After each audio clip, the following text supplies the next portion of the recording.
Thank you, Mr. Speaker. Today I rise to honor the life of my longtime friend and mentor, Alvaro Cifuentes. On March 2nd, Puerto Rico suffered a tragic loss. Born in Maya West, Alvaro graduated magna cum laude from the University of Puerto Rico in 1972, earning a Bachelor's of Business Administration.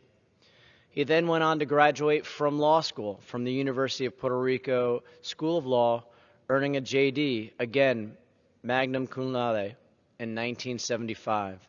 He came from a long line of wise politicos from Puerto Rico who helped navigate the island over decades. Alvaro practiced law for 17 years and became a managing partner at the law firm of Goldman and Antonetti in San Juan. In 1992, he managed Pedro Rosselló's successful race for governor of Puerto Rico, a man who would go on to win 2 terms, a hard task in the history of the island. After serving as Governor Rosselló's chief of staff for 3 years, he moved to Washington, D.C., where he focused on building the Democratic Party within the Hispanic community.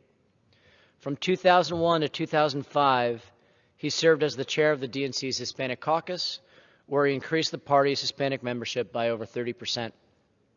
As chair, Alvaro built an unprecedented Hispanic campaign network and called for John Kerry to work towards winning Hispanic votes. In 2004, he earned the honor of being named one of the 100 most influential Hispanics in the United States by the Hispanic Business Magazine. And anyone who crossed paths with Alvaro knew he was a true man of the people and a fearless champion of Puerto Rico statehood. I remember the first time we talked about how important statehood would be for Puerto Rico, he recalled the story of the mighty Pung, a story in Chinese folklore that talks about a huge bird that played with other smaller birds on a tiny island and had a wingspan over 500 meters. How they would laugh at this giant bird, the mighty Pung, with his awkwardness.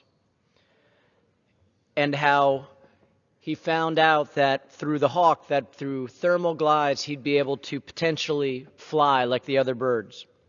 And he set off, needing a year to reach the height required.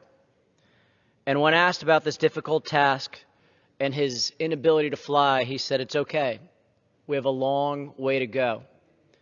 And that's where Alvaro talked about statehood and about how it's been over 120 years and how we have an island that's larger in population than 26 states, yet it's taking over a century for us to even get to this point.